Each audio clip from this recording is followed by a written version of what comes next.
राम राम दोस्तों। क्या मुसलमानों को टारगेट किया जा रहा है?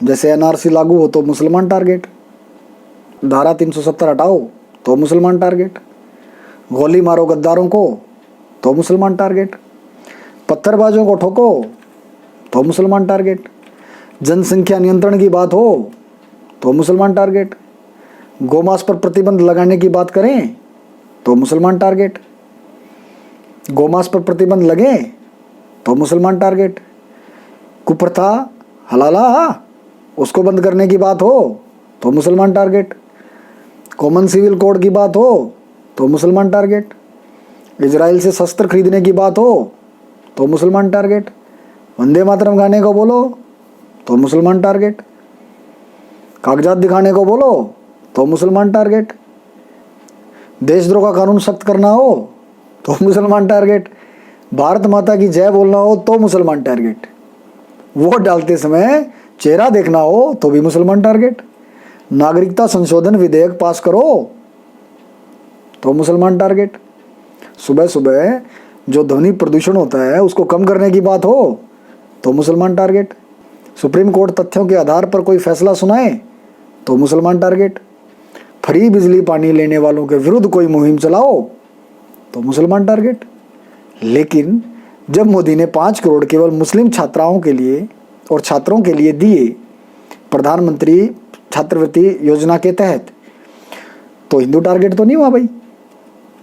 जब मोदी जी ने प्रधानमंत्री शगुन योजना जो लागू की थी 2017 में, हाँ 2000 अगस्त का महीना था शायद वो, हाँ अगस्त 2017 में लागू की कि तो मुस्लिम लड़कियों को ही 51,000 जो रुपए हैं वो देने की घोषणा हुई, तब तो हिंदू टारगेट नहीं हुआ।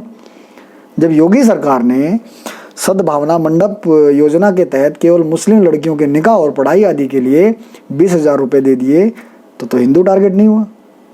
जब कांग्रेस हज सब्सिडी बांट रही थी और तब लाइन में लग के लेते थे तब तो हिंदू टारगेट नहीं हुआ।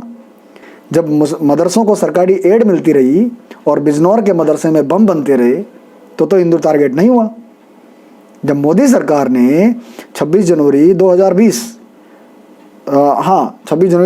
को 19 मुसलमानों को पद्मश्री पुरस्कार दिया और इस बार भी दिया है कितने लोगों को, तो हिंदू टारगेट नहीं हुआ। और हाँ, जब तुम्हारे कथित पूर्वजों ओ मुगल, जिनको तुम अपना मानते हो कि हमारे पूर्वज थे, उनका शासन जब था, जब उन्होंने हिंदुओं का कन्वर्जन किया, मंदिरों को तोड़कर मस्जिदें बनाई, जजिया टैक्स लिया, जजिया की टैक्स की जानते हैं ना कैसे लिया जाता है, वो थूका जाता है, वो थूक वाली प्रथा है, और हिंदुओं पर हर तरीके के अत्याचार किए। और जब तुम्हारा पहला और एकमात्र गृह मंत्री मुफ्ती मोहम्मद सईद बना तो तुमने सैकड़ों इस्लामिक आतंकवादियों को जेल से रिहा किया, मस्जिदों से ऐलान करके कश्मीरी हिंदू भाइयों का कत्लेआम किया, उनको संपत्ति और बहन बेटियों के बिना बेदखल कर दिया। इतना ही नहीं, बाद में तुमने उन हिंदुओं को कायर भगोड़ा और शरणार्थी कहकर उन पर ताने मारे। और गिनवाऊं क्या? तो भी हिंदू टारगेट नहीं हुआ भाई। उनको क्या क्या नहीं कहा तुमने। आज तुम बात करते हो कि मुसलमान टारगेट रहा।